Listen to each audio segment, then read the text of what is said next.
नमस्कार.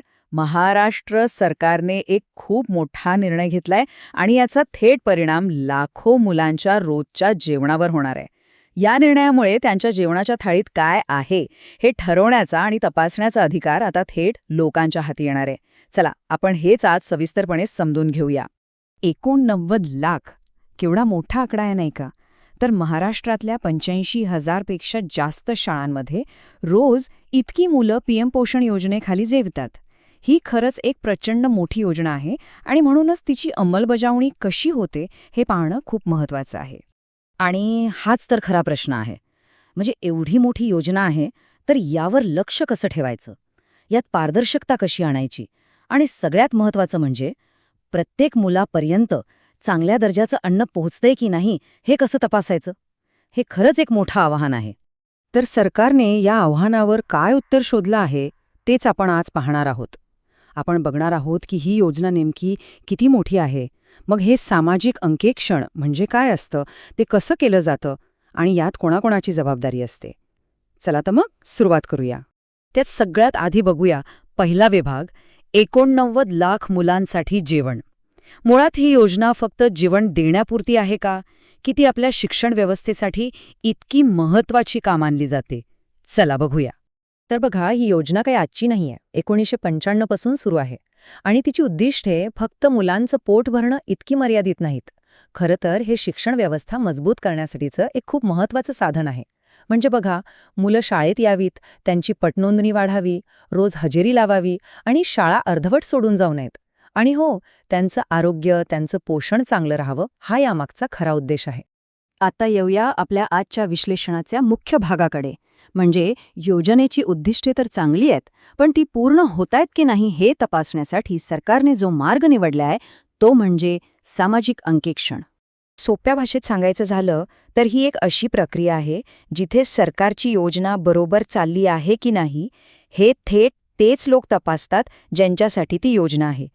म्हणजे लाभार्थीच परीक्षक बनतात. यामुळे साहजिकच पारदर्शकता आणि उत्तरदायित्व वाढतं.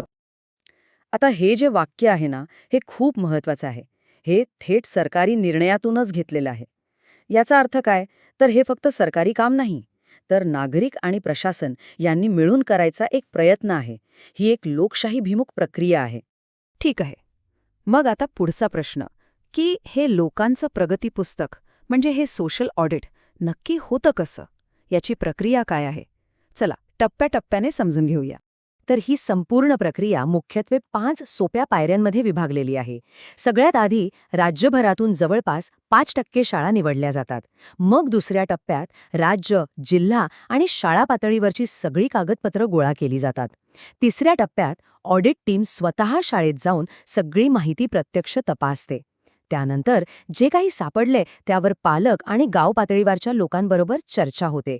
आणि मग येतो शेवटचा आणि सगळ्यात महत्त्वाचा टप्पा, तो म्हणजे जनसुनावणी.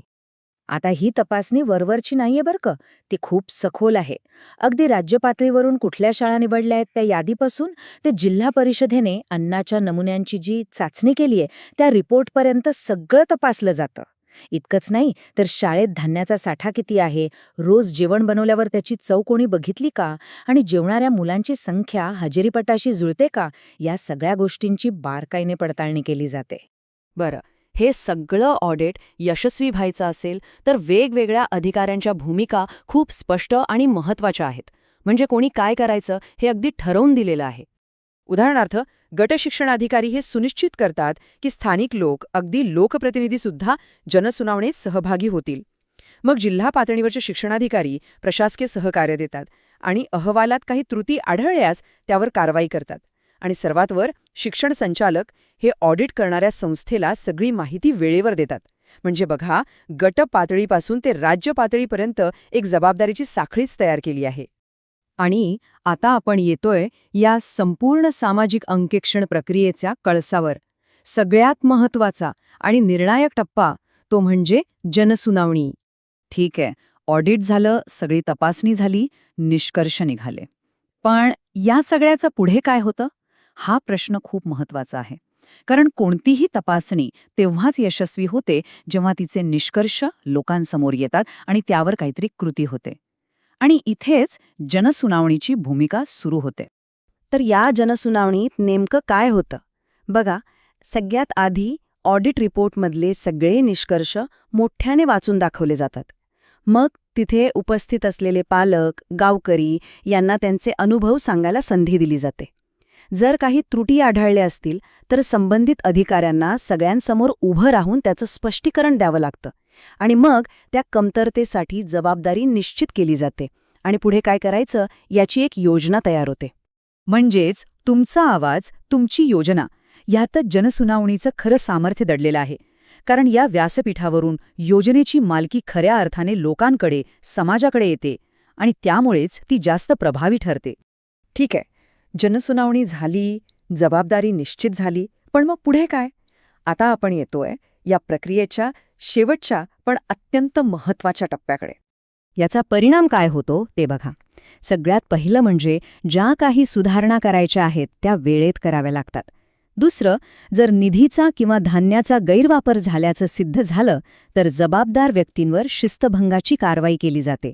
आणि शेवटी काय कारवाई केली याचा एक अंतिम अहवाल राज्य आणि केंद्र सरकारला पाठवला जातो. म्हणजे ही पूर्ण प्रक्रिया एका तार्किक शेवटापर्यंत पोहोचते.